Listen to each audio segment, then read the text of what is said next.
Bueno, pues sin más vamos a continuar. Vamos a continuar con donde lo dejamos. Vamos a hacer un pequeño repaso para hacer memoria. Estamos en el capítulo 6 del Evangelio según Mateo. Seguimos en el contexto, ¿no?, del Sermón de la Montaña, en aquel sermón tan especial que nos ha llevado tantos sábados, ¿no?, el capítulo 5 y el capítulo 6. Y ahora pues vamos a seguir donde lo dejamos. O sea, ahí vemos el índice. Estuvimos hablando un poquito sobre estos contrastes que hace Yeshua, ¿no?, de la falsa piedad, la verdadera piedad, y los tres ejemplos que estamos viendo, que son comunes, como dije, en toda religión, y sobre todo en el judaísmo, podríamos llamar así, o la religión del primer siglo, ¿no? Uno de ellos, que ya lo vimos, es el ayuno. No, perdón, el ayuno no, la limosna. Estuvimos viendo sobre la sedacá, la limosna, ¿no? Recordando esas palabras, tú cuando des, ¿no? No seas como los hipócritas. Hablando de esa palabra, estuvimos viendo pues un poquito sobre esto.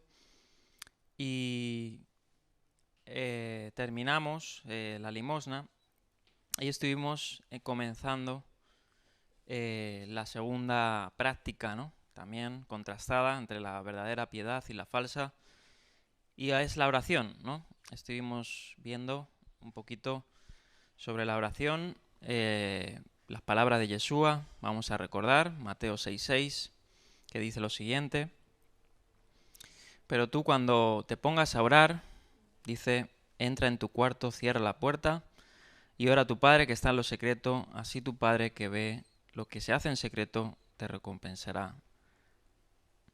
Y estuvimos, pues bueno, comentando esto. El verso 5, cuando oren no sean como los hipócritas que se ponen de pie en las sinagogas, en las esquinas, en las plazas, para que la gente los vea. Les aseguro que ya han obtenido su respuesta, ¿no? Todo esto lo estuvimos comentando y vamos a seguir. Y ahora vamos a ver otro ejemplo, ¿no? Otra hipérbole que hace Yeshua. Son situaciones hipotéticas. Muchas de estas en el Sermón de la Montaña son habituales, ¿no?, para hablarnos de un principio espiritual, ¿no? Lo hemos visto ya muchos ejemplos en todo este sermón. Y ahora vamos a ver un ejemplo hipotético, ¿no?, también de la época. Y va a hablar, obviamente, por decir así, de la oración, ¿no? Vamos a terminar con la oración, de estos ejemplos, y luego vamos a entrar a la oración modelo, el Padre Nuestro, ¿no?, que habla aquí en este capítulo. Y ahora va a poner el ejemplo de los gentiles, ¿no? Sin antes, quisiera pues leer algunas citas de la oración, ya que estamos, que añadí, que me gustaron, de algunos, podríamos decir, seguidores del Mesías primitivos, cristianos primitivos. Y vamos a ver estas tres citas, las voy a citar, un poquito en el contexto de lo que hemos venido hablando, ¿vale? Vamos a la 654. La oración se le da mucha importancia, obviamente, ¿no?, en la escritura. Hemos hablado de esto. Bueno, hay multitud de oraciones, ¿no?, ejemplos de oraciones contestadas en la escritura, ¿no?, por grandes hombres de Dios, por muchos ejemplos del Antiguo Testamento, ¿no?, y en el Nuevo Testamento la importancia que se le da a la oración, y que era así también en la época de Yeshua, ¿no? Ya hablamos que habían épocas de oración, periodos puestos de oración, ¿no?, que se acostumbraba, pues cada día estaba la Amidá, ¿no?, estaba el Kadís, estaba el Semá, ¿no? Eran oraciones prefijadas que se habían impuesto en la época, y muchas otras, ¿no? Estas eran las principales. Y en el Nuevo Testamento se nos habla, ¿no?, de la importancia de la oración. El mismo Santiago habla del poder de la oración, ¿no?, y pone el ejemplo de Elías, ¿no?, que un hombre sujeto a pasiones también, ¿no?, dice que oró a Dios y bueno, hizo caer fuego del cielo, lluvia, etcétera. Y voy a leer esta cita que me gustó, voy a compartir estas tres citas y vamos a seguir con el otro ejemplo de los gentiles. Y dice aquí, tenemos en pantalla: ¿quieres saber cuán preciosa es la oración? Esto es una cita anónima de una homilía antigua. Dice: ningún acto de justicia exterior, que estamos hablando de muchas veces de esto, estamos hablando de de la falsa piedad y sobre todo haciendo énfasis, ¿no?, en lo exterior, ¿no?, como hemos visto los ejemplos de Yeshua, ¿no?, de ponerse de pie en las sinagogas para que lo vean. Ningún acto de justicia exterior se compara con el incienso. Solo la oración lo es. Como se muestra en el Apocalipsis de Juan, el gran ángel procede ante el rostro del altar, sosteniendo en su mano un incenciario con las fragancias del incienso, y se le dice: así como el incienso bien mezclado deleita al orador, así la oración del justo es dulce ante Dios. ¿Quieres conocer su dignidad? Tan pronto como sale de la boca, los ángeles la toman en sus manos y la llevan ante Dios. Como dijo el arcángel, citando a Tobías 12:12, yo soy el que ha llevado tu oración ante Dios, ¿no? Y esto es una cita para hacer valer, ¿no?, y para ver qué tan preciosa es la oración de Dios, la oración, de los hombres de Dios, ¿no? Tanto así que la oración en Apocalipsis se le compara con el incienso, ¿no? Y el incienso sube, dice la Escritura, como olor fragante ante Dios. Y estas que dice son las oraciones ¿de quién? De los santos, ¿no?, de los que han sido justificados por Dios. Y Dios tiene en alta estima esa oración, ¿no? Y esa oración que hemos hablado, ¿no?, que hemos comentado los secretos, que básicamente es una disposición del corazón, ¿no?, genuina. Vamos a leer esta otra cita. Esta cita es de Hilario, por allá a finales del siglo IV. Dice: se nos pide que recemos con la puerta de la alcoba cerrada, por así decirlo, y se nos enseña a derramar nuestra oración en cualquier lugar. Las oraciones de los santos se hacían en la presencia de fieras, en las cárceles, en las llamas, en las profundidades del mar y en el vientre de la bestia.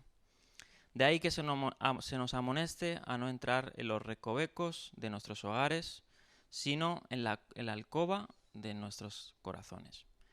Con el despacho de nuestras mentes cerrado, oramos a Dios no con muchas palabras, sino con nuestra conciencia, pues todo acto es superior a las palabras de los oradores, ¿no? Obviamente es lo que vengo hablando, una disposición del corazón, ¿no? De nada sirve, como dirá ahora, también vanas repeticiones, ¿no?, oraciones prolongadas, oraciones articuladas, ¿no?, oraciones estructuradas, si tu corazón no hay devoción, ¿no? Y esto es lo que aquí está recalcando Yeshua. No quiere decir que las oraciones, ¿no?, estructuradas, las oraciones, estas oraciones sean malas, ¿no? Lo que siempre va a contar es, obviamente, si realmente lo que proclama tu boca es lo que hay en tu corazón, ¿no? Que este es el corazón de estas palabras o de estos ejemplos. Vamos a terminar con esta otra cita, aprovechando, y ya pasamos al ejemplo de los gentiles.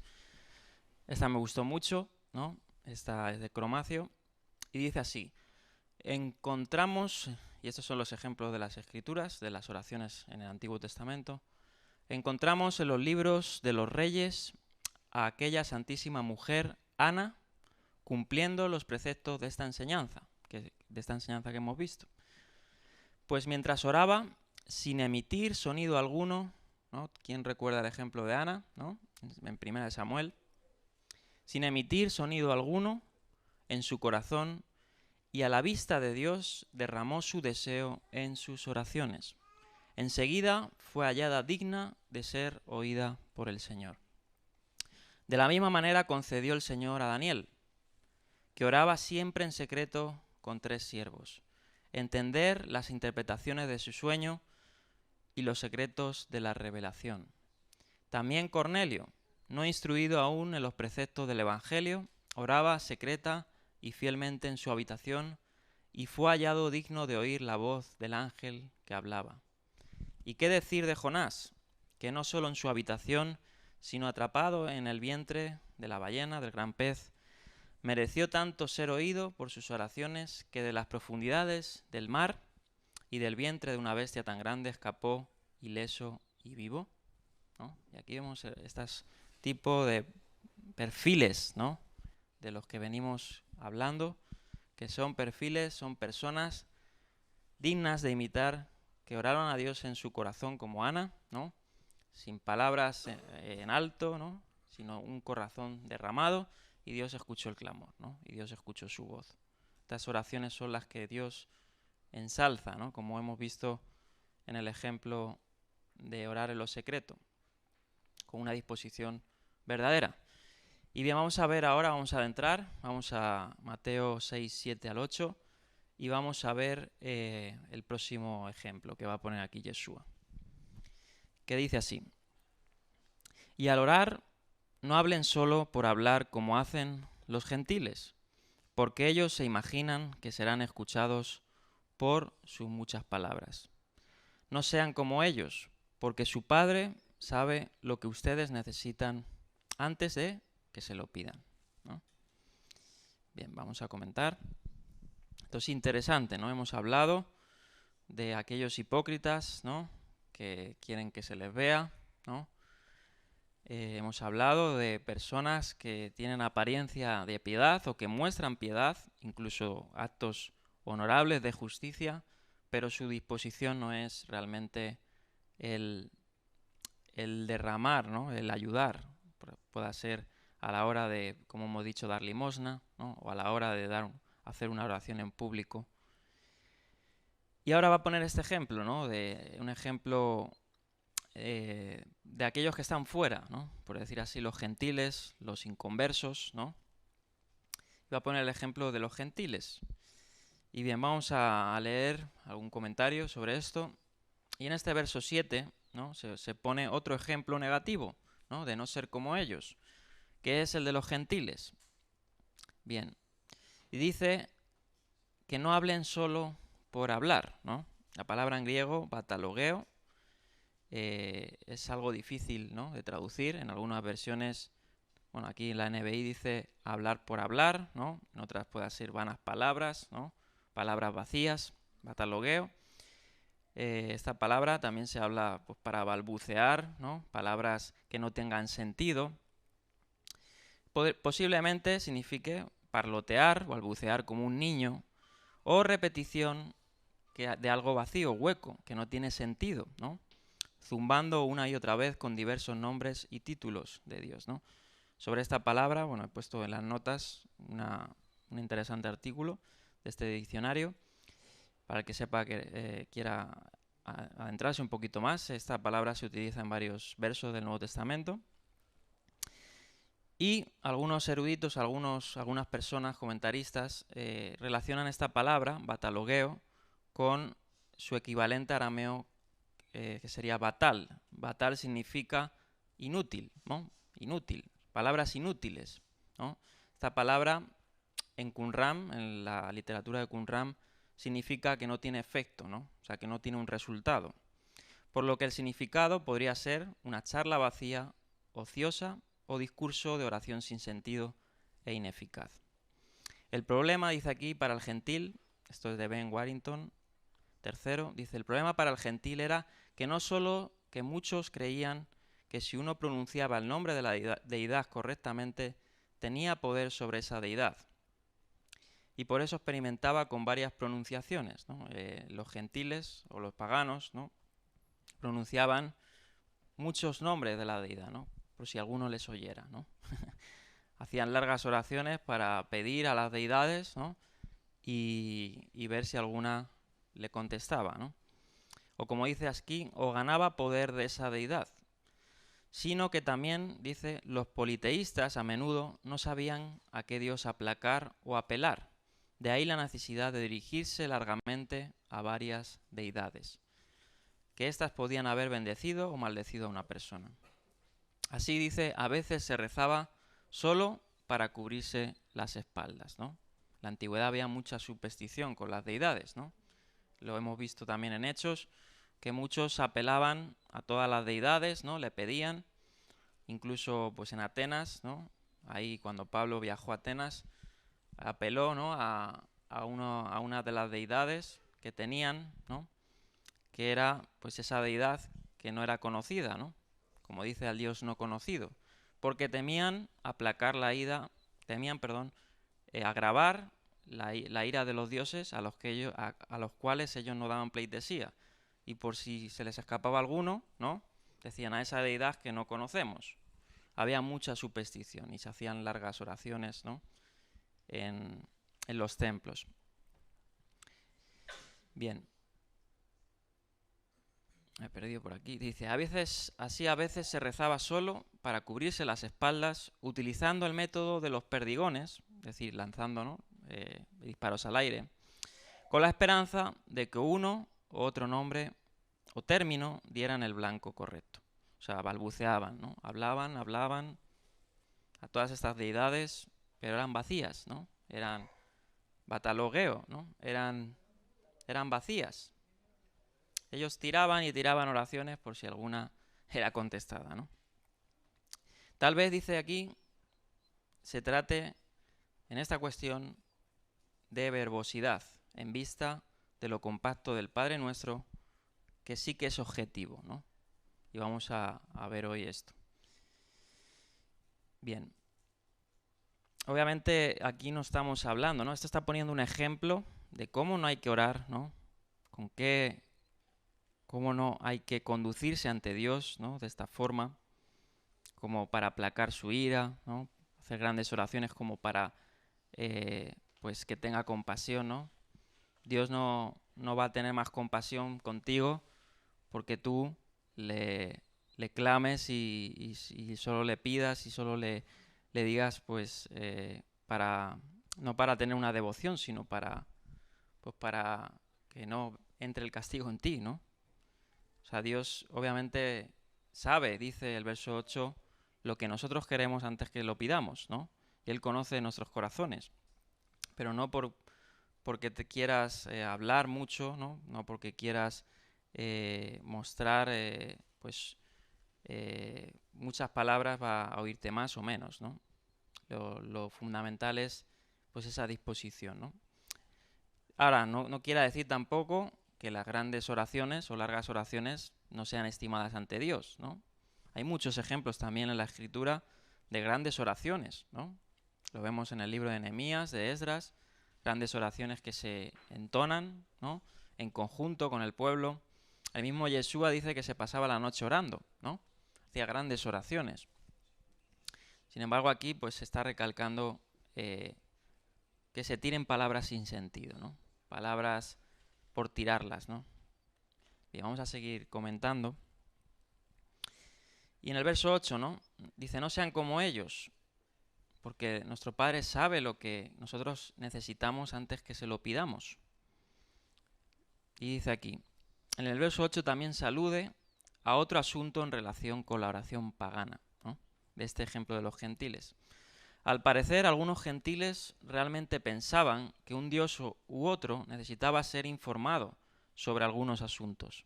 En otras palabras, dice Ben Warrington, no se suponían que los dioses fueran omniscientes, ¿no? Que supieran todo.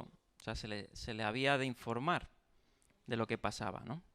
En cualquier caso, Jesús dice que esto no es así con el Dios bíblico. El Padre sabe que uno tiene necesidades antes incluso de que las vocalice, ¿no? O piense inclusive en vocalizarlas.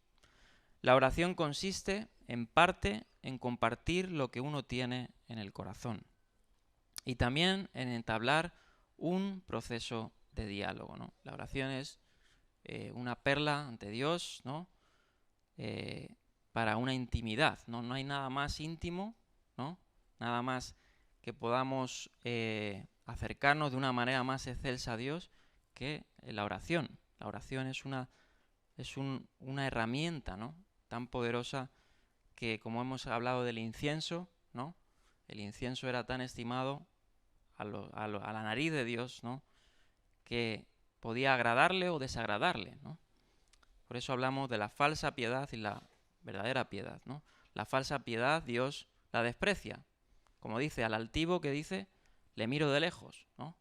Sin embargo, aquel que le teme, aquel verdaderamente que tiene una comunión, ¿no? Íntima.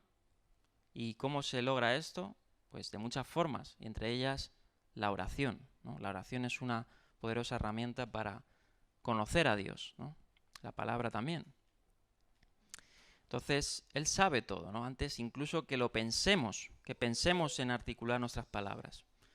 La oración consiste en parte en compartir lo que uno tiene en el corazón y también entablar un proceso de diálogo, ¿no? Y en esos tiempos de oración también Dios habla, ¿no? Yo lo creo, no es que crea que Dios se mantiene inmóvil, ¿no? Que Dios no siga hablando o que Dios cesó ya de hablar, ¿no? Porque hubo un canon y hubo ya una escritura y ahí está todo recogido. Dios sigue hablando, ¿no? A su pueblo, ¿no? Obviamente. La razón por la que vosotros, ¿no? Aparece giméis en griego, y lo vamos a ver ahora también en el Padre Nuestro, la razón por la que vosotros, en plural, no debéis ser como ellos, dice aquí Warrington, radica en una teología que atribuye a Dios tanto la solicitud benevolente de un Padre como una omnisciencia que hace aparentemente innecesaria la oración. Dice Isaías 65:24, antes de que llamen, responderé, ¿no? Y eso habla, obviamente, de la omnisciencia de Dios, ¿no? La omnisciencia es que Dios conoce todo, ¿no? Lo conoce antes inclusive que tú vayas a vivirlo, pensarlo, ¿no? Él es conocedor del presente, del pasado y del futuro. Él está fuera de nuestro tiempo, ¿no? Como dice otra parte, Dios no es hombre, ¿no? Y también dice que Dios está fuera, ¿no? Está totalmente apartado, ¿no? Él es totalmente, sus caminos son insondables, no se pueden comprender, ¿no? Pero aquí está lo que a muchos les choca, ¿no? Y muchos hacen preguntas, sobre todo los escépticos.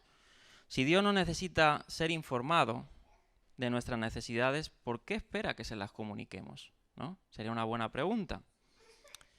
La espiritualidad cristiana ha encontrado tradicionalmente la respuesta en una concepción de la oración no como información, ¿no? Informar a Dios como hacían los paganos, ¿no? Y menos aún como técnica para obtener cosas de Dios, como también lo hacían los paganos, como he dicho, para aplacar la ira de los dioses, ¿no?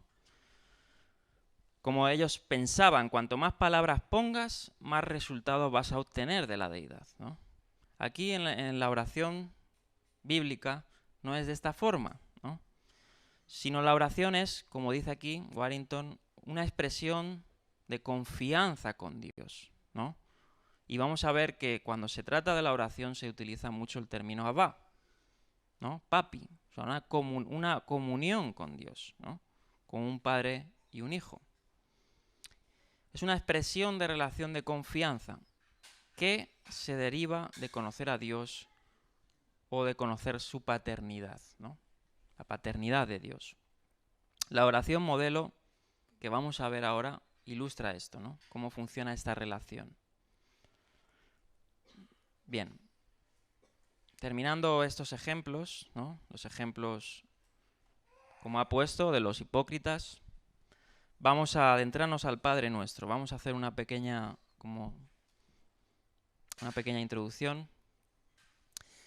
La siguiente diapositiva. Para adentrarnos un poquito más, y ahora vamos a ir verso por verso, ¿no? A lo que alcancemos, desgranando este modelo, ¿no? Y cómo se ha llevado también en la historia. El Padre Nuestro, ¿no? Como se conoce normalmente. Bien, en contraste, ¿no? Con estas oraciones vacías de los hipócritas y también vacías como las de los gentiles, en el verso 7 que hemos visto ahora, se nos ofrece un modelo de cómo rezar en la forma del Padre Nuestro, que aquí el evangelista, ¿no? Mateo, presenta en una forma cercana a la que más se utiliza hoy en día. El Padre Nuestro aparece también en Lucas, ¿no? En algo más escueto, y también comentaremos sobre esto.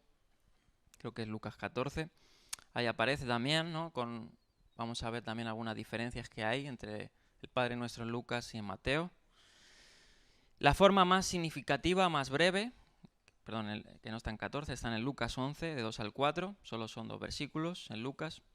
Y los añadidos textuales que siguen aquí, al versículo 13, dice aquí R.T. France, indican un texto de uso frecuente y por tanto sujeto a variaciones y ampliaciones litúrgicas, como vamos a ver también en el ejemplo de los primeros cristianos. Y aquí tengo la cita. En la Didaché, capítulo 8, verso 2 al 3, la Didaché es un documento muy primitivo, ¿no? Se data a finales del siglo I, que son esas enseñanzas heredadas de los apóstoles, según se dice, de los primeros cristianos. Y en la Didaché en griego quiere decir enseñanza, se da testimonio de esta tendencia de utilizar esta oración, ¿no? Incluso se le amplió litúrgicamente, porque esta oración es una oración congregacional. Y ahora voy a explicar por qué. Aparece otra vez el término griego gimeis, dice que lo vamos a ver ahora en las primeras palabras del Padre Nuestro, ¿no? Era una oración litúrgica, congregacional, ¿no? Y ahora vamos a ver también sus similitudes con otras oraciones en el contexto hebreo, ¿no? Sobre todo en el Kadís, y ahora comentaremos un poquito esto. Bien. Y en la Didaché, ¿no? Se le amplía, vamos a ver cómo va a terminar Mateo, perdonando las ofensas como también nosotros perdonamos a los que nos ofenden, ¿no? En algunas versiones, no sé qué versión tengáis vosotros, el Padre Nuestro termina con una doxología, ¿no? Obviamente, las versiones críticas no va a ser así, ¿no? Parece ser que se amplió la liturgia del Padre Nuestro en una doxología. La Didaché es testigo de esto, el documento de la Didaché, que dice lo siguiente, y cita aquí el Padre Nuestro. Y no oréis como los hipócritas, sino como mandó el Señor en su Evangelio. Dice, orad así: Padre nuestro que estás en los cielos, santificado sea tu nombre, venga a nosotros tu reino, hágase tu voluntad como en el cielo, así también en la tierra. Hoy nuestro pan de cada día, y esto vamos a hablar de esto, que es muy interesante, y perdónanos nuestras deudas, como nosotros también perdonamos a nuestros deudores, y no nos dejes caer en la tentación, mas líbranos del maligno. Y aquí termina normalmente el Padre Nuestro. Sin embargo, en la Didaché se añade, porque tuyo es el poder y la gloria de los siglos, con esa doxología. Y termina la cita diciendo, reza así 3 veces al día, ¿no? O sea, se convirtió en una oración congregacional, podríamos decir así. Algunos lo comentan sustituyendo a la Amidá, ¿no? Y a otras oraciones litúrgicas judías. Dice la Didaché, rezad así 3 veces al día, como dice el comentario, donde así se entiende normalmente en el sentido de repetición, como he dicho, litúrgica, de las palabras en lugar de simplemente rezar en el espíritu de la oración modelo. Algunos cristianos lo tuvieron como una repetición, ¿no? De ir a orar, ¿no? Orarlo 3 veces al día, como una costumbre, podríamos decir, incluso como un mandato, ¿no? Vamos a ver ahora. Sin embargo, es un mandato del Señor orar así, ¿no? El Padre Nuestro. Vamos a ver, a comentar un poquito esto, ¿no? En los próximos versos. Desde entonces, el Padre Nuestro se ha utilizado, termina diciendo Franz, litúrgicamente con variaciones locales y en diferentes traducciones, ¿no? Hay muchas traducciones, ¿no? En muchos idiomas y muy antiguas. Se han encontrado manuscritos del Padre Nuestro en arameo, en diferentes versiones, en griego, en muchos, en griego obviamente, ¿no? Pero en mucha literatura antigua, ¿no? Sobre todo de la época. Seguimos comentando en esta introducción a la siguiente diapositiva. A veces, dice, se sugiere que las fórmulas introductorias de Mateo y Lucas apuntan a concepciones diferentes de la naturaleza de la oración.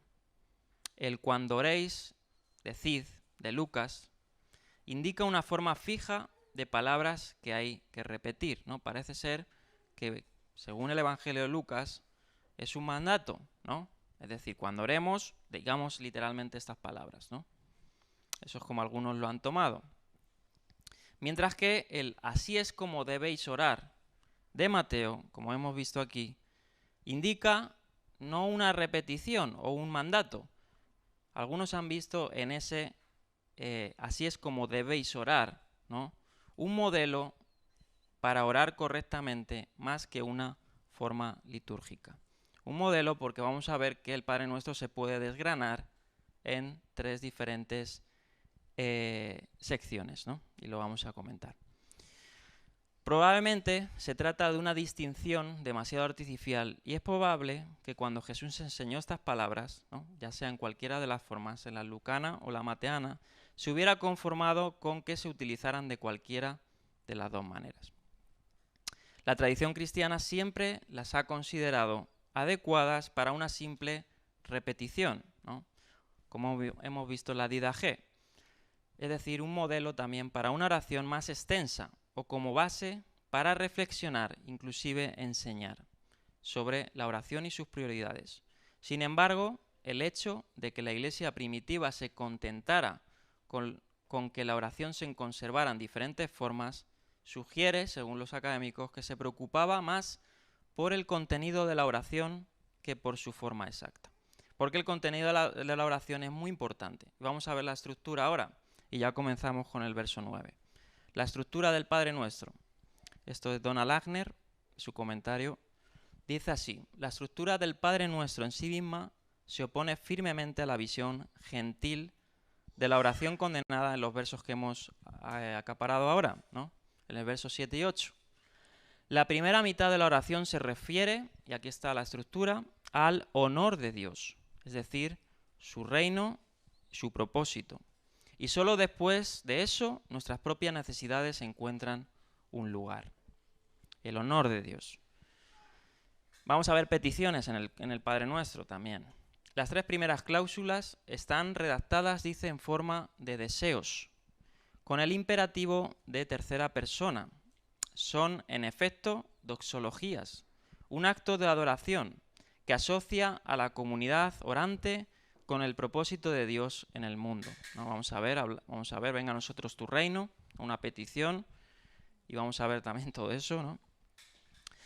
Los imperativos de segunda persona de las cláusulas siguientes se inscriben, pues, en la prioridad global de la voluntad divina, más que en la de nuestros propios deseos.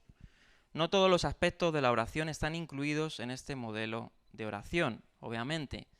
O sea, no podemos tomar este patrón, ¿no?, como que sustituya luego, obviamente, a una oración personal. Como he dicho, esto se tomó más como una oración litúrgica, una oración congregacional, ¿no? Hay que tenerlo en cuenta esto. ¿Por qué? Porque no encontramos, por ejemplo, en este modelo de oración, pues una confesión de los pecados implícita, una acción de gracias directa por las bendiciones recibidas. No encontramos, a lo mejor, intercesión por necesidades del mundo, de los pecadores, ¿no?, o por aquellos a quienes los discípulos son enviados. Todo ello puede desarrollarse mediante la meditación individual de las cláusulas de la oración. Pero el punto de partida fundamentalmente es la oración y la petición. Perdón, la adoración y la petición en el Padre Nuestro. Bien, terminamos con esta estructura. Dice, las tres primeras cláusulas de la oración, como hemos comentado antes, se ha relacionado mucho con la oración litúrgica, que es una doxología aramea llamada el Kadish. El Kadish. No sé si a alguno le suena esto. El Kadish es muy antiguo, ¿no? Es de la época, se utilizaba regularmente en la sinagoga. O sea, era una oración litúrgica que se utilizaba en la sinagoga y a día de hoy es así, ¿no? Sobre todo se emplea también en los duelos judíos, ¿no? Se recita el Kadish. Quien se recuerda, obviamente, vamos a ver esta parte, ahí lo vamos a leer en pantalla. Por ejemplo, Joaquín Jeremías, ¿no?, quien escribe mucho sobre el judaísmo de la época, dice, traduce este Kadish, la primera forma accesible de esta oración, de la siguiente manera. Y cito: exaltado y santificado sea su gran nombre en el mundo que creó según su voluntad. Que haga reinar su reino en tu vida y en tus días y en la vida de toda la casa de Israel, pronto y en nuestros días. Alabado sea su gran nombre desde la eternidad hasta la eternidad. Y a esto decid amén, ¿no? Estas tres primeras frases, santificado sea tu nombre, ¿no?, como dice, son muy parecidas, ¿no?, al Padre Nuestro. Tienen muchas similitudes y si alguno quiere, pues, adentrarse más en esto, hay muchos que desgranan esto, ¿no? Entre ellos David Flusser, un judío que escribió mucho del cristianismo, ¿no? Un académico que murió ya hace unos años. Él tiene un libro, yo lo tengo, lo tenéis en español, de la editorial Río Piedra, se llama El cristianismo, una religión judía.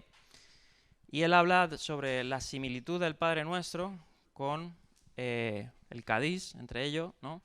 Y con pues oraciones que se hacían en la época, ¿no? Es interesante. Bueno, y otros más lo hacen más a profundidad, que ahora los puedo citar. Pero vamos a adentrarnos ahora, vamos a dejar la estructura y vamos a adentrarnos en el Padre Nuestro. Y ahí vemos, ¿no? Lo primero, en el verso 9, que dice ustedes. Bueno, en esta versión NBI dice ustedes, en otras versiones dicen vosotros, ¿no? Y ustedes y vosotros, que es una palabra en plural, ¿no? Ustedes deben orar así, houtos, ¿no? Houtos es en plural. Dice, Padre nuestro que estás en el cielo, santificado sea tu nombre. Bien, vamos a comentar esto, que ya hay mucho que comentar.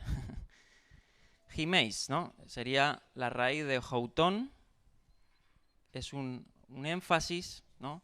Como dice traducido vosotros o ustedes, y distingue la oración de los discípulos de la de los demás. Obviamente es una oración para los discípulos de Cristo, ¿no?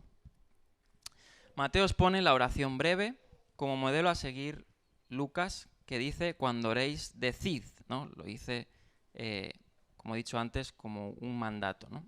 En cambio parece sugerir la repetición de las palabras mismas de esta oración. Bien, bueno, el tema de la didaje ya lo he comentado. Ahí hay otro artículo, de otro libro de Abrams, que desgrana muy enfático esta relación del Padre Nuestro con el Kadís, que he hablado antes. Y como he citado, ¿no? El Padre Nuestro en su oración escatológica se asemeja en muchos aspectos al Kadís en la sinagoga, y esto es cierto no solo por el espíritu de la oración inicial, sino sobre todo por el contenido de las tres primeras peticiones. Exaltado y santificado sea su gran nombre en el mundo, ¿no? Dice lo siguiente, que Él estableció su reino, ¿no? Venga a nosotros tu reino, dice el Padre Nuestro, rápidamente y en un tiempo cercano. Bien. Vamos a seguir, la próxima. De forma similar, otras peticiones del Padre Nuestro encuentran paralelos en diversas oraciones judías. La invocación, ¿no? Padre Nuestro que estás en los cielos. En este discurso se yuxtaponen las frases, y aquí es donde vamos a ir parte a parte, ¿no? Y utiliza el término pater, ¿no? En griego, padre, ¿no? Se puede comentar mucho, ¿no? sobre esta expresión. Obviamente vamos a ir a lo que entendemos más literalmente, ¿no? O más ir al cuerpo yo creo, de la oración, de lo que podríamos hablar de por qué se le invoca a Dios, ¿no? Padre Nuestro. Bien, alude, como he dicho, y está contrastando esa falsa oración, ¿no? Como una oración lejana, ¿no? Como lo hacían los paganos, lejana en el sentido de que no hay una relación, una comunión, ¿no? Es más una relación de temerosidad, no de temor reverente, sino de temerosidad, es decir, para no ser ajusticiado, ¿no? El término padre sería una relación íntima, cercana, ¿no? Entre Dios y quién y sus hijos, ¿no? Obviamente nosotros tenemos, dice la Escritura, aquellos que hemos sido llamados, que hemos creído en el nombre de Yeshua, se nos ha dado, que dice Romanos 8, la potestad de ser hijos, ¿no? Yo creo que no hay ningún título en la Escritura más excelso para nosotros que el ser llamados hijos. Porque ¿qué es lo más estimado, ¿no? en la vida?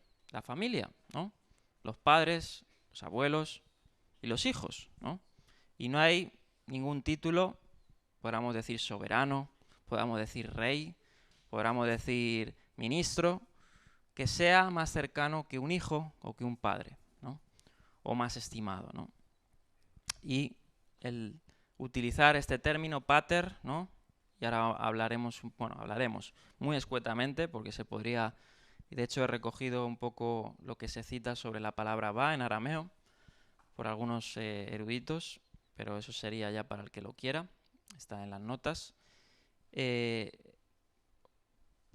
Padre sería una relación, como he dicho, íntima, ¿no?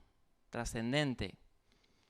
Como dice aquí, detrás de la simple palabra pater, en el probable original arameo está la palabra abba, un término de afecto e intimidad especial, ¿no? Literalmente, que era utilizado por los niños, abba, era utilizado por los niños para dirigirse a sus padres primitivos, ¿no? Y aquí está la característica que muchos académicos han visto, entre ellos Joaquín Jeremías, Davis y Allison lo comentan muy detalladamente en su comentario y lo consideran como único y característico, ¿no? Es decir, el uso que Jesús hace de Abba, ¿no? No se encuentra paralelo en otras oraciones, en otras citas o literaturas, ¿no? En este caso, obviamente, del contexto, o sea, es decir, judías, ¿no? Sin embargo, esto es muy discutido entre los académicos, ¿no? Hay otras citas que parece ser que sí, ¿no? Pero no son resolutorias, ¿no? La discusión está en las notas. Pero lo pronto y cercano podríamos decir que Abba es una relación íntima, trascendente, como relación padre-hijo, ¿no? Como he dicho, lo primero se comenta, lo primero que decían cualquier niño judío del primer siglo, ¿no? De las primeras palabras, sería Abba, ¿no? A su padre, o papi, ¿no? Que es su traducción literal, Abba. La frase, Padre que estás en los cielos, es una de las favoritas de Mateo, ¿no? Lo utilizan muchas veces, en boca obviamente de ¿quién? De Yeshua, como dice Jeremías y Ellison, es característico de Yeshua. Y el discurso fundamenta la posibilidad de tal oración como Padre. Dios se preocupa por las necesidades de sus hijos como el que está en los cielos es todopoderoso. Y eso es lo maravilloso. Y ahora lo voy a materializar en algo más sencillo, ¿no? Quizás para algunos toda esta información pues le quede un poco pesada. Para mí me resulta muy interesante, ¿no? Vamos a ir un poquito ya a lo práctico en este sentido, para hablar un poquito de esto, de cómo dirigirnos a Dios con esa comunión, ¿no? Y vamos a ver. El primer principio sobre la oración tiene que ver con la invocación, ¿no? Estamos invocando ¿a quién? En este sentido a alguien íntimo, ¿no? Al Padre, ¿no? Podríamos decir Abba, Padre nuestro. El Maestro enseñó que la oración debe dirigirse al Padre, Padre nuestro que estás en los cielos. El creyente está en relación con Dios de hijo, con esa connotación, tenemos esa connotación, ¿no? Como un hijo a un padre. Se nos dice en la Escritura, ¿no? En muchos, y voy a citar muchos versos para recordar a nosotros, ¿no? Nuestra identidad. Y no solo nuestra identidad, sino, podríamos decir, ¿cómo se dice? Tenemos que valorar, ¿no? Esa relación en este sentido. Y podríamos decir, no nuestros méritos, ¿no? ¿Cómo se diría? Nuestro privilegio, eso es esa palabra en la que buscaba, ¿no? Nuestro privilegio. Dice Juan capítulo 1, verso 12, entre ellos, entre muchos, ¿no? Que dice, que es lo que citaba antes, mas a cuantos lo recibieron,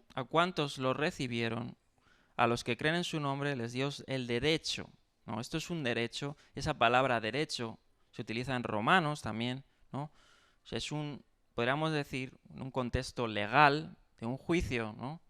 Podríamos ponerlo en ese caso, ¿no? Hemos sido declarados no solo justos, sino también hijos, ¿no? Literalmente, ¿no? Somos hijos de Dios. Romanos 8, 14 al 17. ¿Qué dice? Bueno, voy a leer. Tal prerrogativa, ¿no? El ser hechos hijos de Dios, o condición alcanza y comprende solo a los que están, obviamente, como dice el verso 14, a los que le recibieron, ¿no? Tal prerrogativa solo es dado a ellos, ¿no? A los que están en el Mesías, en Yeshua, ¿no? ¿Quién por adopción los hace hijos de Dios, ¿no? La adopción es algo legal, ¿no? Es algo, es hoy en día ir a un, ¿cómo se dice? Ir a un orfanato, ¿no? O a ir a un sitio y adoptar un hijo también es un proceso legal, ¿no? Es un proceso en el que tú eres el padre adoptivo, ¿no? Pero eres su padre, ¿no? Romanos 8, 14 al 17 dice Pablo: porque todos los que son guiados por el Espíritu de Dios son hijos de Dios.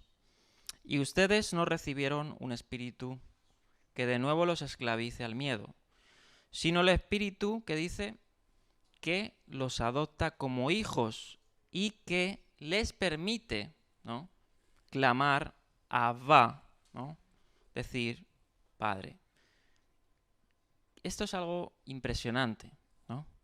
Y podrías meditar mucho en esto, ¿no? O sea, de hecho, como he dicho y he citado, ¿no? He citado a Joaquín Jeremías, a David y Allison, el uso que hace Yeshua de este tecnicismo, podríamos decir, Abba, no se encuentra paralelo en otra literatura, ¿no? No era algo que se acostumbraba a decir como judío del primer siglo religioso de conducirse a Dios, ¿no? Es decir, un judío del primer siglo no se acostumbraba a dirigirse a Dios en esta forma paternal, ¿no?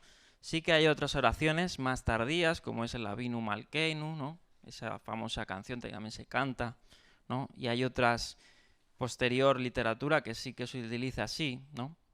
Hay otras citas de la época que son discutidas, ¿no?, que no las voy a citar, están en el desarrollo, pero no se acostumbraba, ¿no? No se acostumbraba a dirigirse así. Se le acostumbraba a dirigirse a Dios de otras formas, ¿no? De otras formas, ¿no? Podríamos decir en cuestión de sus atributos, ¿no? El santo bendito, Boré Olam, yo que sé, muchos, ¿no? Creador del mundo, Hashem para el tetragramatón, ¿no? Adonai como su condición soberana, ¿no? Justicia, señorío. Pero era raro usar Abba en la época, ¿no?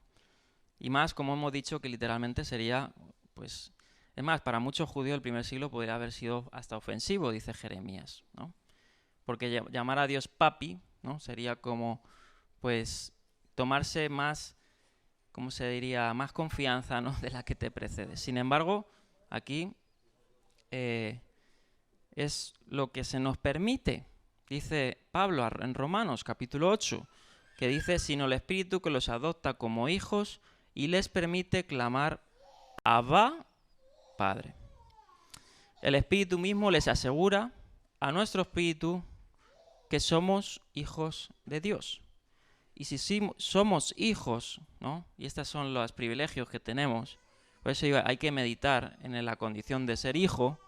Y si somos hijos, somos herederos, ¿no?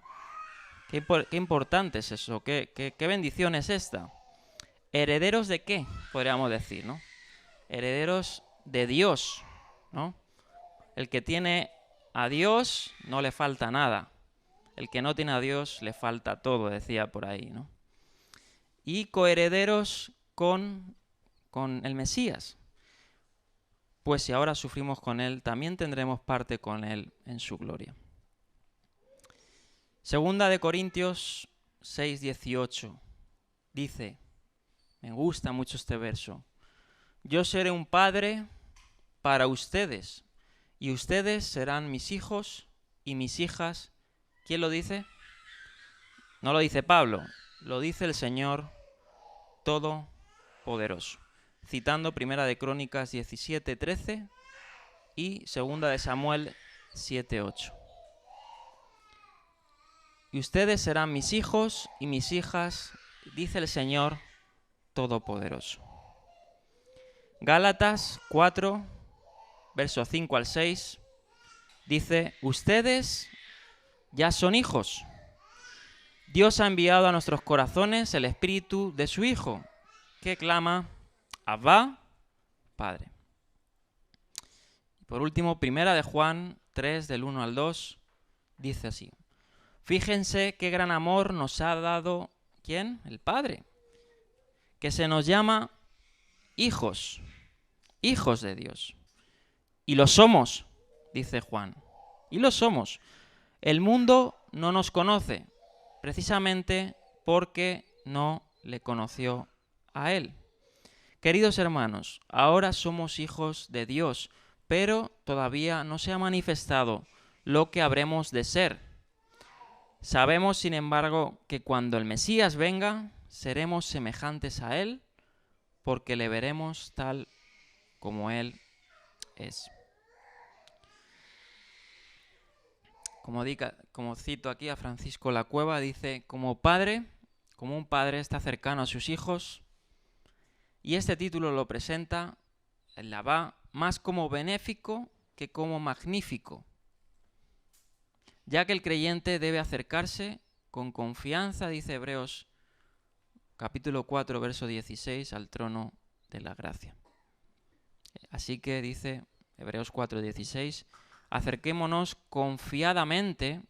Cuando hay una confianza es porque hay una relación íntima que trasciende, ¿no? Trascendental, que trasciende.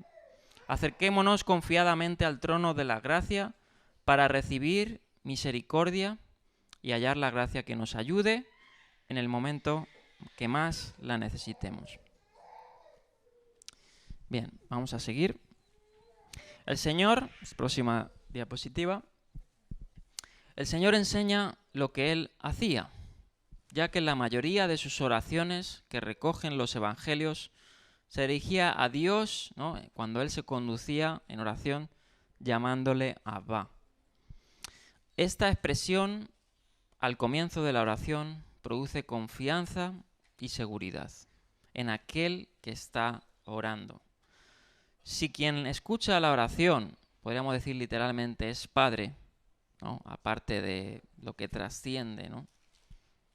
No cabe duda que se compadece en las necesidades de sus hijos, ¿no? Como ha dicho la antesala al Padre Nuestro, antes que me pidáis yo ya lo sé, ¿no? Yo ya sé todo. Como un padre se compadece de los hijos, se compadece el Señor, dice el Salmo 103. ¿De quién? De los que le temen. Tan compasivo, dice el Salmo 103, es el Señor con los que le temen como lo es un padre con sus hijos. Este Padre bondadoso no negará nada al que ora siempre que le sea bueno, obviamente, ¿no? Siempre que le sea bueno, de beneficio, ¿no? Según su infinita apreciación divina, es decir, su soberanía. Si un Padre terrenal, con todas las imperfecciones que como hombre tiene, ¿no? Un Padre terrenal, ya no celestial, procura dar lo mejor a sus hijos, como diría Lucas 11, mucho más la va a dar aquel quien es perfecto en amor, perfecto en misericordia, infinito en amor, infinito en misericordia, dará lo que pidan a sus hijos, ¿no? Obviamente según su voluntad. Además, como padre está dispuesto también a perdonar la falta de sus hijos. Que dice el profeta Malaquías, vamos a citarlo, capítulo 3, verso 17, son un tesoro especial, sus hijos. El día que yo actúe, ellos serán mi propiedad exclusiva, dice el Señor Todopoderoso. Tendré compasión de ellos como se compadece un hombre del hijo que les sirve. Seguimos. La primera petición, ¿no? Vamos a ver, santificado sea tu nombre, o tu santo nombre, ¿no? Dice Donald Agner, se trata de una apelación a Dios para que actúe en vindicación de su nombre. Y ahora vamos a ver cómo se empleaba esto, ¿no? El apelar a la santidad de Dios, ¿no? La relación entre nombre y personas es mucho más estrecha en el pensamiento hebraico que lo pueda ser para nosotros hoy, ¿no? El nombre de Dios es prácticamente indistinguible de la persona de Dios, ¿no? Y hay unas citas que lo demuestran, ¿no? Malaquías 1:6, Isaías 29:23, etc. Así pues, se pide a Dios que, podríamos decir, se reivindique a sí mismo, ¿no? Se reivindique a sí mismo. Y ahora comentaremos esto. En un contexto judío, esta petición se refiere a que Dios actúe en cumplimiento de las promesas hechas a Israel y por tanto acalle podríamos decir, las burlas de sus enemigos. En resumen, el nombre de Dios solo será honrado debidamente cuando Él traiga su reino y cumpla su voluntad en la tierra, como también declara el Cádiz, ¿no? Cuando Él venga a su reino, ¿no? Ahí será su nombre, dice el profeta Zacarías, será su nombre uno, ¿no? ¿Y qué quiere decir uno? No habrá otro nombre de otros dioses. Es decir, no habrá vanagloria, no habrá nada, ¿no? El Señor, dice Apocalipsis, será todo en todos, ¿no? Su nombre será honrado, se le dará el peso, ¿no?, que procede a su nombre. Por eso el apelar a su santo nombre es apelar a su presencia entre nosotros en la tierra, ¿no? Y sabemos que el reino de los cielos va a descender a la tierra, ¿no? Y el reino de los cielos va a absorber, podríamos decir, todo lo creado, ¿no? Así pues, las tres primeras peticiones de la oración están estrechamente vinculadas y se refieren esencialmente de la misma realidad histórico-salvífica. La forma similar de estas tres peticiones, que emplean el tiempo divino pasivo y el aoristo en cada caso, también apunta a esta conclusión, ¿no? En obviamente esperar el reino escatológico, ¿no? Y ahora vamos a ver que algunos lo tomaron que esta oración era una apelación, ¿no? No en el ahora, sino a manifestar en el día postrero, ¿no? Y lo veremos también con el Padre Nuestro, con el pan de cada día, ¿no? Hay una discusión muy interesante sobre esto.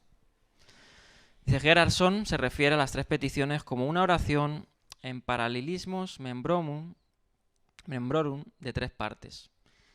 En esta petición hay al mismo tiempo implicaciones éticas para los discípulos hoy. Bien, y siguiendo, ¿no?, el santificado sea tu nombre. El nombre de Dios en sus distintos modos revela lo que Él es, dice Milos.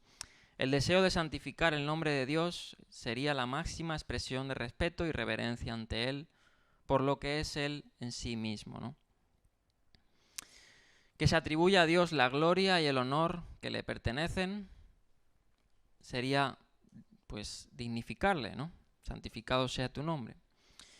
Por eso el profeta Isaías, en el capítulo 8, escribe: a el Señor de los ejércitos, a Él santificad, sea vuestro temor, y Él sea vuestro miedo. El deseo de que Dios sea santificado, expresado por quien ora, es evidencia de ese mismo deseo nacido en la intimidad del corazón, ¿no? Como escribe el apóstol Pedro: santificad a Dios en vuestros corazones. Toda petición debe estar orientada a la gloria de Dios y subordinada a la misma. De esa misma forma oraba el Señor, ¿no?, en la cruz, que ¿qué decía? Padre, glorifica tu nombre, ¿no? Sea tu nombre glorificado. Bien. ¿Qué significa, no? Hemos hablado un poquito sobre esto. Vamos a hacer un repaso. ¿Qué significa en un contexto judío del primer siglo que el nombre de Dios fuera santificado en el futuro? Aunque muchos profanaron el nombre de Dios, su honor en esta época, ¿no?, obviamente actuando hipócritamente, como hemos visto anteriormente, Dios se encargaría, según los profetas, por sí mismo, de que su nombre lo fuera, ¿no?, fuera santificado. Igual que Dios había santificado su nombre cuando había actuado en el pasado, ¿no? Obviamente, cuando lo vemos, por ejemplo, en los ejemplos, por ejemplo, en el Éxodo dice, y se encarga de decirles a los israelitas que, hablando, que lo hemos hablado de los juramentos, ¿no? No uses el nombre del Señor tu Dios en falso. Yo, el Señor, no tendré por inocente a quien que se atreva a usar mi nombre en falso. Obviamente se profanaba su nombre, su santo nombre, ¿no? Y su nombre, podríamos decir, su honor, ¿no? Cuando hablamos del nombre o de honrar el nombre, no estamos hablando, y esto es algo que lo sabemos, pero no estamos hablando de,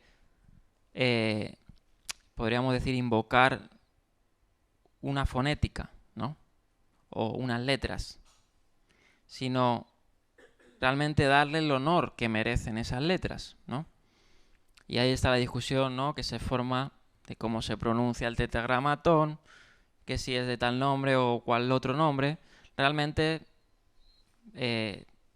por decir así, alabar su nombre, ¿no?, sería su honor, su obra, ¿no? ¿Quién es él? Bien. Vamos a seguir la próxima. Los oyentes judíos de Jesús habrían comprendido las implicaciones de la oración para la existencia presente y no para el futuro. Pues solo se podía pedir con integridad la futura santificación del nombre de Dios si se vivía en el presente como si se valorara. Y en el contexto judío están los términos, ¿no? El término Kiddush Hashem, que es santificación del nombre, que a día de hoy se evolucionó, ¿no?, podríamos decir, en que se utiliza mucho en aras de, ¿no? O sea, en aras de los cielos. Todo lo que la ética judía, podríamos decir, cuando uno hace una obra, no lo está haciendo por sí mismo, sino en aras de, es decir, en aras de la santificación, ¿no?, de Hashem. Y también lo opuesto, la terminología, ¿no?, el opuesto a Kiddush, a santificar, sería la profanación, lo que en hebreo se conoce como Hilul. Hilul sería profanar, ¿no?, su nombre, es decir, no darle el honor a su nombre, o desvirtuar, ¿no?, podríamos decir, su imagen, ¿no?, su nombre. Hilul Hashem. Bueno, todo eso está recogido obviamente en la literatura rabínica. Se tomó como una ética, ¿no?, o como incluso dogma, ¿no?, podríamos decir. Todo es perdonable, decían algunos maestros, excepto profanar el nombre. Una ofensa que requería, dice la literatura judía, no solo el día de la expiación y el arrepentimiento, sino también inclusive la muerte del Señor. Hemos citado el Éxodo, ¿no? Aquel que jurará en falso, que dice el Éxodo 20, no lo tendrá por inocente, ¿no?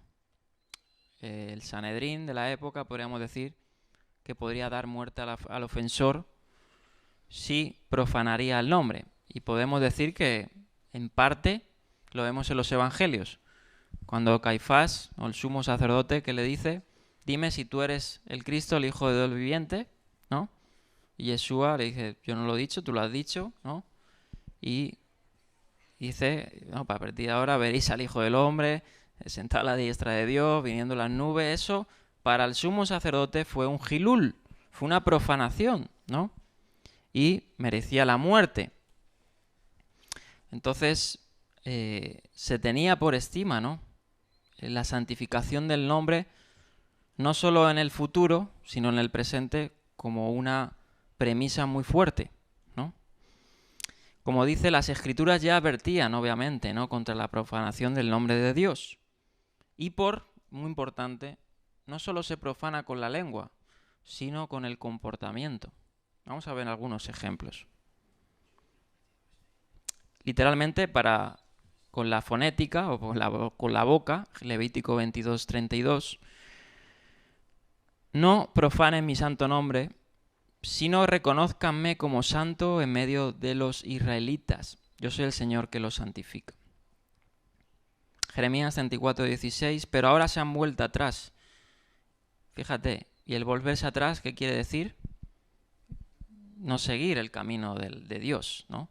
Es decir, su justicia.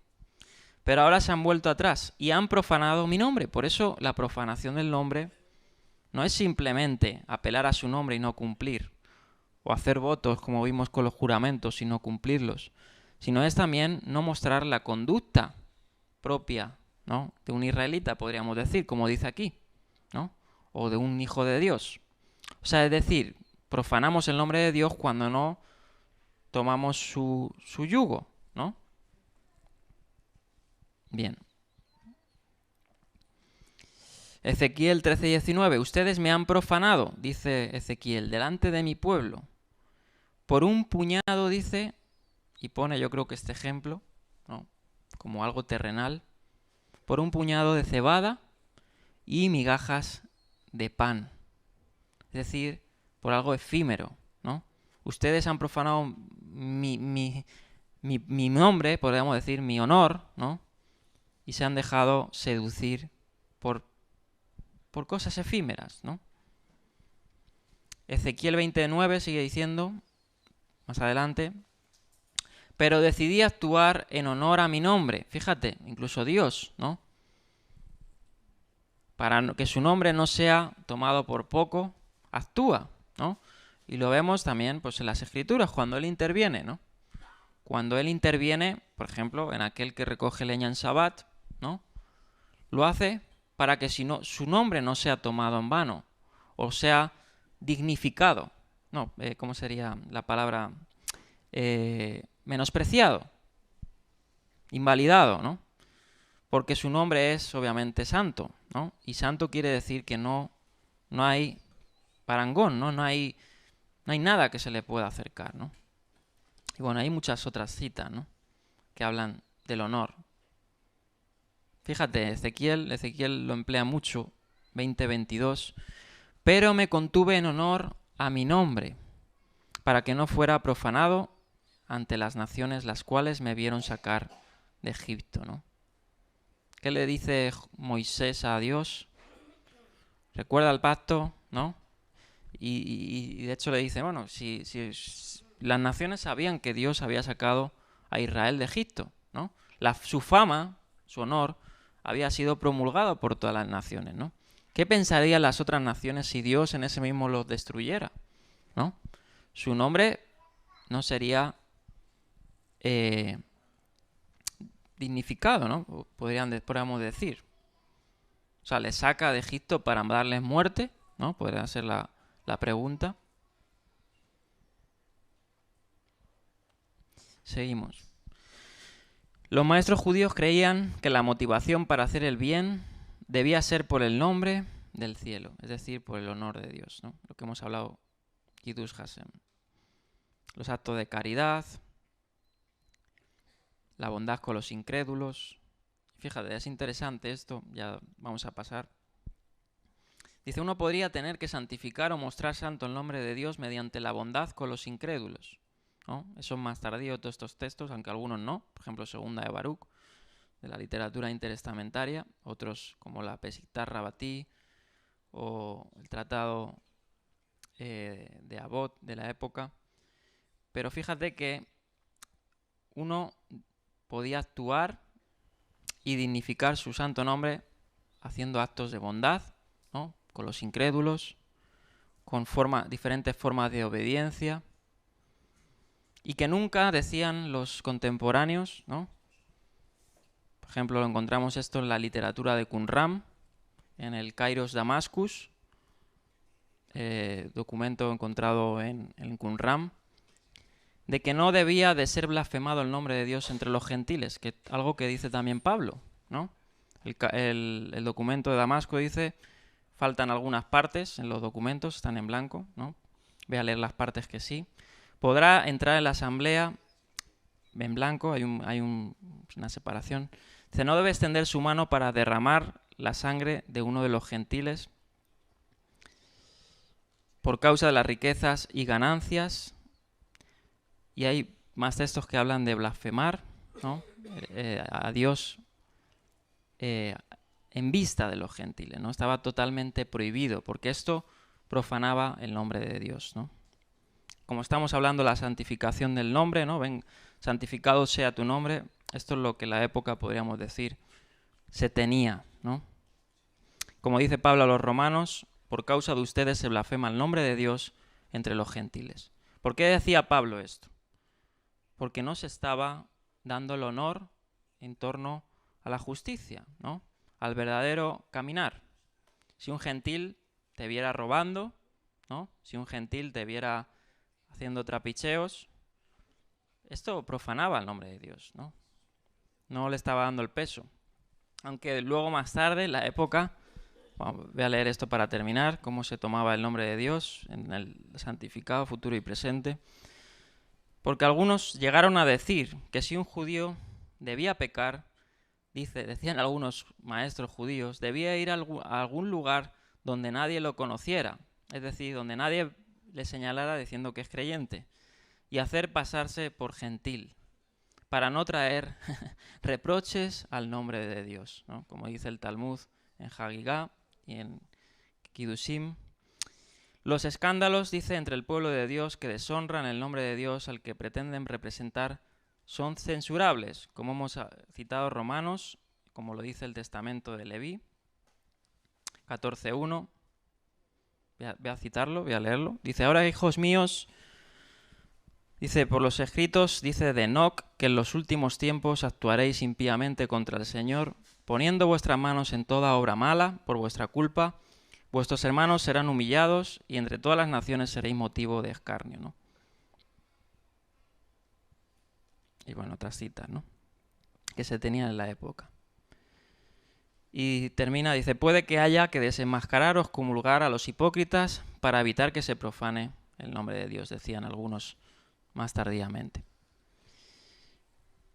Bien, vamos a terminar con el verso 10. Hemos empezado un poco tarde.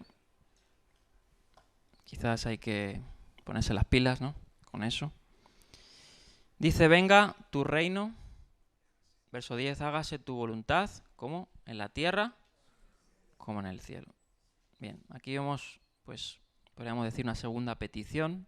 Como he dicho, el Padre Nuestro tiene una estructura. La segunda petición, trae tu reino escatológico, ¿no? Se refiere al gobierno, obviamente, de Dios en la tierra, ¿no? Esperado y anhelado por todo el pueblo judío. El testimonio está en el Cadís, ¿no? El Cadís dice eso, venga tu reino, ahora y en nuestros días, ¿no? Y los judíos esperaban el reino de Dios, literalmente, ¿no? De hecho, en Hechos lo vamos a ver, y ahora lo citaré, que los discípulos esperaban eso, ¿no? ¿Qué le dicen cuando, después de resucitar a Yeshua? Hechos capítulo 1, verso 6, dice, bueno, restaurarás el reino de Israel en nuestros días, ¿no? Vas a restablecer el reino de Israel.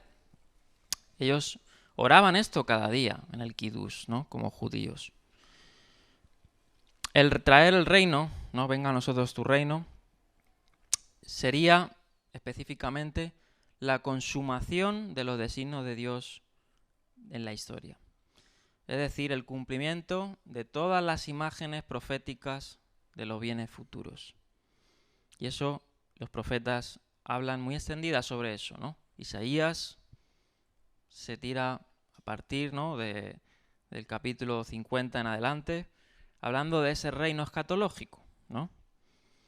El Evangelio es, dice aquí Donald Agner, y esto me gusta mucho, me encanta, que obviamente hemos leído Malaquías antes, ¿no? Como el Sabaj Gadol, que dice que aquí vienen los días, ¿no? El profeta Elías, ¿no? Él preparará, ¿no? Él hará volver el corazón de los hijos a los padres. Eso quiere decir una restauración, ¿no? Eso quiere decir un comienzo o un revertimiento del desorden, ¿no? Producido por el pecado.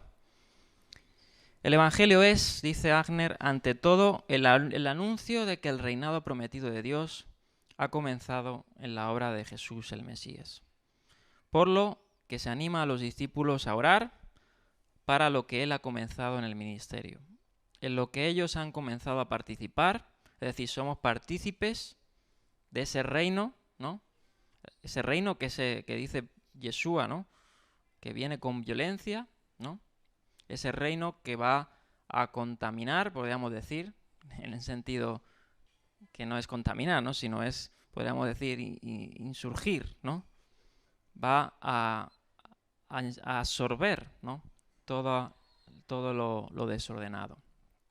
Y que en su máxima plenitud debemos apelar también en nuestras oraciones para que su reino venga. Y no solo en nuestros días, sino en nuestros corazones. Como los antiguos solían decir. Los antiguos solían decir, y lo vemos en los escritos apostólicos, se invocaba a Dios en el término Maranatha, o Maranatá, ¿no? Lo vemos como Pablo en sus doxologías, ¿no? En sus cuando él terminaba, pues, una carta, ¿no?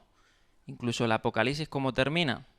Con esta expresión, que quiere decir Maranatha, que es que el Señor venga, ¿no? El Señor venga, eso quiere decir su reino, ¿no? Su reino escatológico, venga a nosotros tu reino.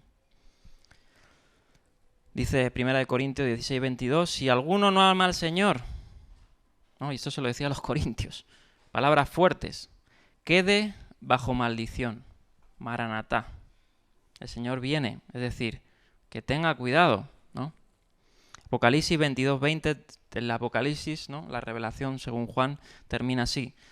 El que da testimonio de estas cosas dice, sí, vengo pronto, amén, Maranatá, ven Señor Jesús, ¿no?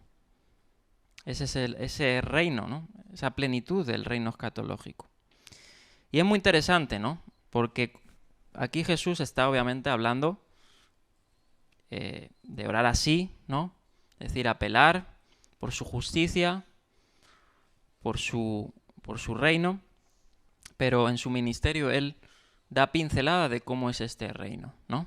Descrito en forma de parábolas. Cuando lleguemos al capítulo 13, veremos cómo es, podríamos decir, una expresión del reino de Dios.